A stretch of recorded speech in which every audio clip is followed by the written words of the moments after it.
Hai mahasiswa sekalian, ketemu lagi dengan saya Nasrul Effendi dalam mata kuliah Manajemen Strategis. Jika di video pembelajaran sebelumnya kita membahas gambaran manajemen strategis, maka di video pembelajaran kali ini saya akan menjelaskan mengenai pengambilan keputusan strategis, manajer strategis, dan pemeriksaan strategis. Jadi, dalam video pembelajaran ini saya akan memaparkan siapa saja orang-orang yang terlibat dalam proses pengambilan keputusan strategis perusahaan atau organisasi. Karena tidak semua orang di perusahaan atau organisasi dapat mengambil keputusan strategis. Pada perusahaan atau organisasi yang berhak mengambil keputusan strategis adalah Dewan Komisaris dan top manajemen. Pengambilan keputusan strategis terdiri dari manajer strategis dan staf yang mengamati lingkungan internal, eksternal, terlibat dalam proses perumusan dan pengimplementasian tujuan, strategi, dan kebijakan, serta mengevaluasi maupun mengendalikan hasil strategi. Dalam konteks ini, ada dua yang paling berperan dalam pengambilan keputusan strategis. Yang pertama adalah Dewan Komisaris dan yang kedua adalah top manajemen yang terdiri dari Chief Executive Officer, Chief Operating Officer, Executive Vice President, Operating Vice President, dan Regional Vice President.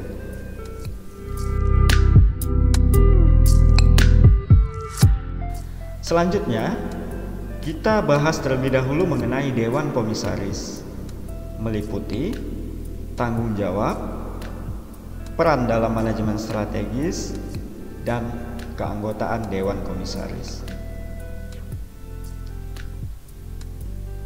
Standar menetapkan tanggung jawab Dewan Komisaris berbeda-beda antara satu negara dengan negara lainnya. Secara umum, dari hasil wawancara dengan 200 direktur di 8 negara, terungkap bahwa 5 tanggung jawab Dewan meliputi 1. Menetapkan strategi, seluruh arah, visi dan misi.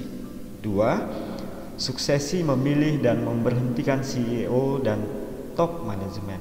3. Mengendalikan, memonitor atau mengawasi manajemen puncak. 4. Meninjau dan menyetujui penggunaan sumber daya. 5. Memperhatikan kepentingan pemegang saham. Setelah memahami tanggung jawab Dewan, maka selanjutnya kita akan meninjau peran Dewan dalam manajemen strategis. Pada konteks manajemen strategis, Dewan berperan untuk menyelesaikan 3 tugas yang mendasar. Yang pertama, memonitor. Dilakukan dengan tindakan melalui komite. Dewan dapat terus mengikuti perkembangan di luar dan di dalam perusahaan. Dengan demikian, manajemen dapat memberikan perhatian pada pengembangan perusahaan yang mungkin terlupakan. Selain itu, Dewan harus selalu melihat perkembangan atau progres yang terjadi atas rencana strategis perusahaan. Bila perlu, ia mendorong terjadinya percepatan. Kemudian, tugas yang mendasar kedua adalah mengevaluasi dan mempengaruhi. Dewan dapat memeriksa proposal, keputusan, dan tindakan manajemen, setuju atau tidak setuju dengan mereka, memberikan nasihat dan saran, atau menyampaikan tindakan dari berbagai alternatif. Dan yang terakhir, tugas yang mendasar Dewan dalam manajemen strategis adalah memulai dan menetapkan. Dewan dapat menggambarkan misi perusahaan dan menetapkan pilihan-pilihan strategi kepada manajemen. Selanjutnya, keanggotaan Dewan. Keanggotaan Dewan terdiri dari Dewan internal dan eksternal. Pada sebagian perusahaan, anggota Dewan Komisarisnya adalah pihak-pihak yang memiliki hubungan dekat dengan pemegang saham. Pihak-pihak seperti ini sering disebut dengan Dewan Komisaris internal. Karena salah satu perannya adalah untuk menjaga kepentingan pemegang saham. Kemudian Dewan Komisaris Eksternal. Dewan Komisaris Eksternal adalah para direktur yang sudah memasuki masa pensiun, akademisi, konsultan, mantan pejabat pemerintah, dan lain sebagainya.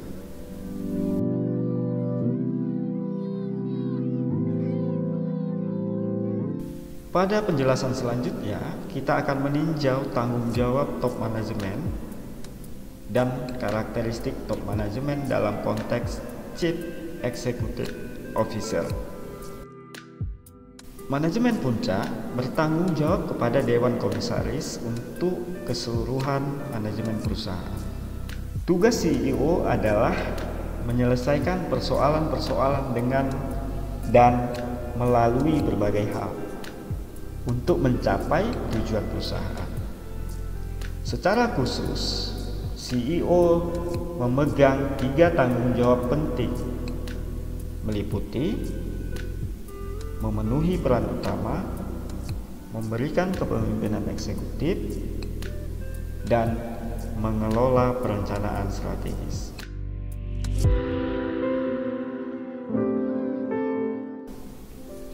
Sekarang kita akan membahas tanggung jawab CEO dalam konteks memenuhi peran utama, yang terdiri dari 1. Tokoh kepemimpinan.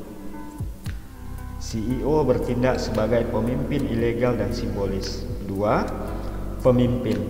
CEO memotivasi, mengembangkan, dan memberikan petunjuk ke bawahan. 3. Penghubung.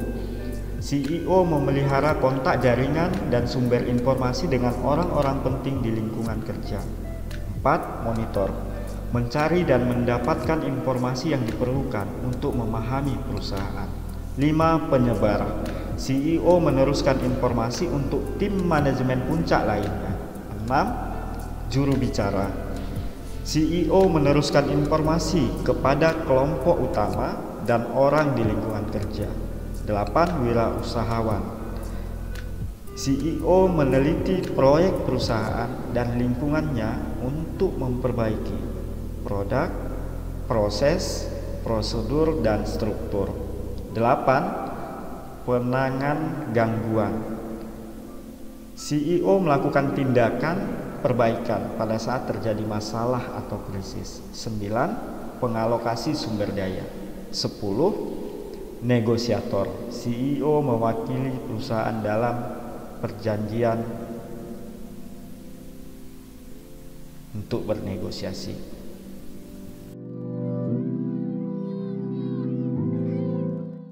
Pembahasan selanjutnya, tanggung jawab CEO memberikan kepemimpinan eksekutif.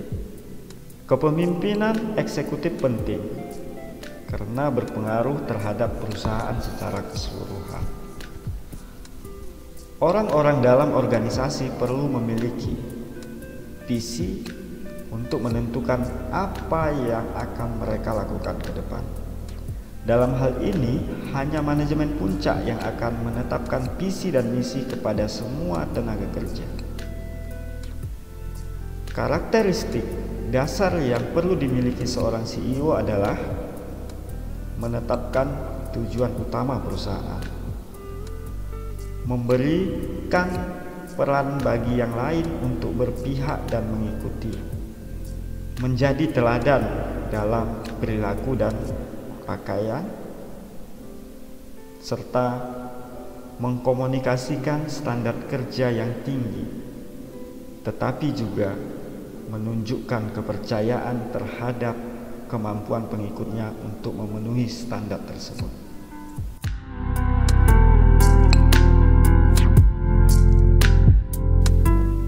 Materi penjelasan berikutnya berkaitan dengan mengelola proses perencanaan strategis.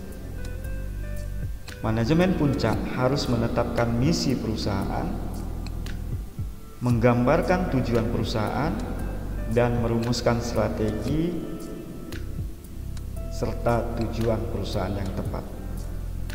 Untuk menyelesaikan tugas-tugas tersebut, manajemen puncak harus menggunakan informasi yang disediakan oleh 3 kelompok kunci dalam perusahaan tersebut, yaitu staf perencanaan strategis, terdiri dari sedikit orang, dipimpin oleh seorang wakil presiden senior atau direktur perencanaan perusahaan.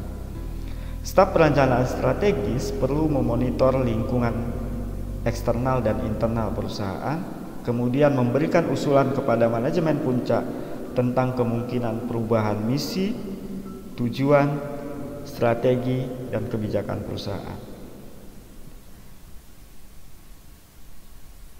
Manajer divisional. Manajer divisional akan mengajukan proposal untuk dipertimbangkan manajemen puncak dan atau merespon permintaan proposal oleh kantor pusat. Kelompok yang terakhir adalah manajer departemen fungsional. Manajer departemen fungsional melaporkan secara langsung kepada manajer divisional dalam perusahaan multidivisi atau kepada manajemen puncak jika perusahaan tidak memiliki divisi.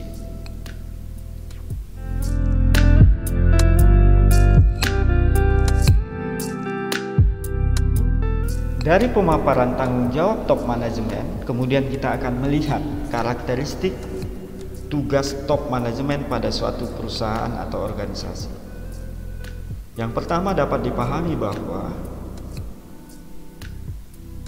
tugas yang sedikit tetapi berlangsung terus-menerus. Walaupun seorang manajer jarang bekerja dengan tugas ini sepanjang hari, tetapi tanggung jawab mereka selalu ada. Dan yang kedua, tugas membutuhkan kapabilitas dan temperamen. Beberapa tugas memerlukan kemampuan untuk menganalisis dan menimbang-nimbang secara hati-hati berbagai alternatif tindakan.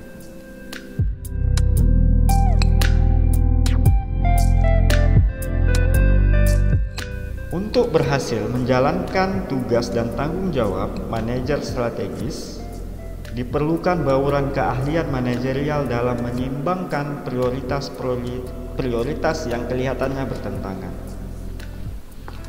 Efektivitas manajemen tergantung pada ketepatan bauran 3 keahlian dasar, yaitu keahlian teknis, berkaitan dengan apa yang dilakukan dan bekerja dengan sesuatu, terdiri dari kemampuan untuk menggunakan teknologi untuk menyelesaikan tugas-tugas organisasional.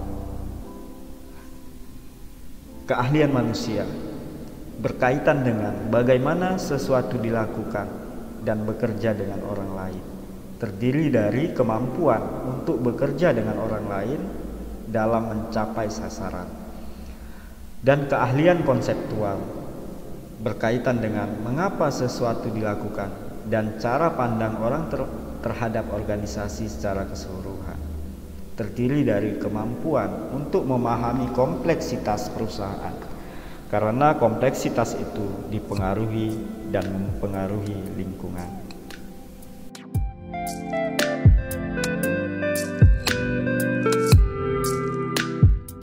Pemeriksaan strategis adalah bentuk pemeriksaan manajemen yang melihat perusahaan dalam perspektif luas dan menyediakan penilaian komprehensif terhadap situasi strategis perusahaan.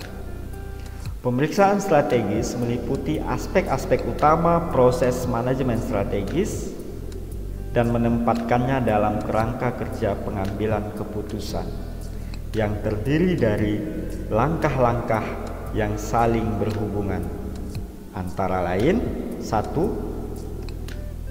Evaluasi hasil kinerja perusahaan saat ini dalam hal yang pertama, tingkat pengembalian investasi, profitabilitas, dan sebagainya. Yang kedua, misi, tujuan, strategi, dan kebijakan saat ini.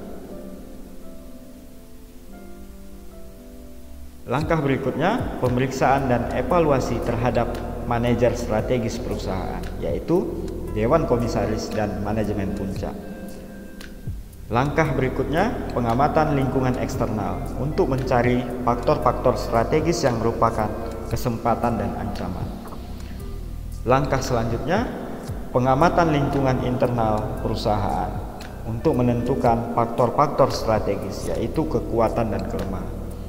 Langkah selanjutnya, menganalisis faktor-faktor strategis yang bertujuan untuk yang pertama, menunjukkan dengan tepat masalah yang ada. Yang kedua, meninjau dan merevisi misi dan tujuan jika diperlukan.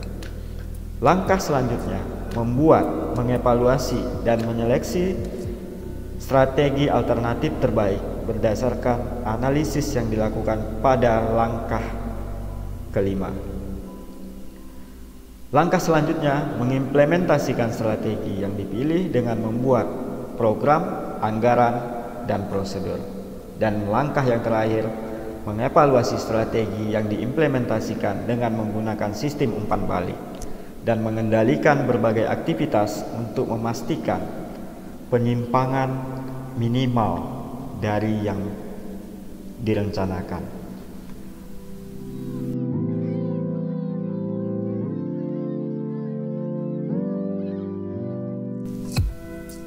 Baik, kesimpulan yang diperoleh dari penjelasan yang saya sampaikan bahwa tidak boleh ada keraguan dalam benak setiap orang.